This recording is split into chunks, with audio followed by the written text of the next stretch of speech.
Рискови комбинации на храни и лекарства. Алкохолът обикновено е основното, за което хората се притесняват при прием на лекарства, но комбинирането на някои храни и медикаменти също може да крие рискове. Приемът на определени храни може да намали действието на някои медикаменти или да повиши тяхната концентрация, токсичност и странични ефекти. Комбинирането на кои лекарства и храни трябва да се избягва. Сок от грейпфрут не трябва да се приема заедно с лекарства за високо кръвно, статини за висок холестерол, антихистамини при алергия, лекарства при депресия и тревожност и други.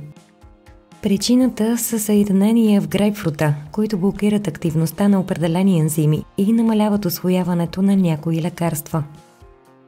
Зеленолистни зеленчуци не трябва да се консумират в големи количества от хора, които приемат кумаринови антикоагуланти или антибиотици от групата на тетрациклините.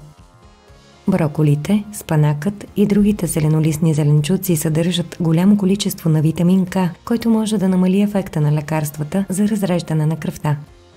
Мляко и млечни продукти не трябва да се приемат заедно с антибиотици от групата на тетрациклините, някои лаксативи и лекарства при костни заболявания. Калцият и магнезият в млякото могат да намалят ефективността на антибиотици, като тетрациклин и доксициклин, и да увеличат риска от странични ефекти. Калиева сол не трябва да се приема при лечение с някои медикаменти за сърдечно-съдови заболявания. Калият, приет с храната, заедно с повишените му серумни нива при прием на лекарства, като еналаприл, може да доведе до електролитни нарушения. Храни, богати на аминокиселината тирамин, като пушени меса, отлежали сирена, сушени и презрели плодове, не трябва да се консумират в големи количества от хора, които приемат малоинхибитори за депресия. Причината е в негативните ефекти от натрупването на тирамин в тялото поради блокирането на ензима, свързан с неговото разграждане.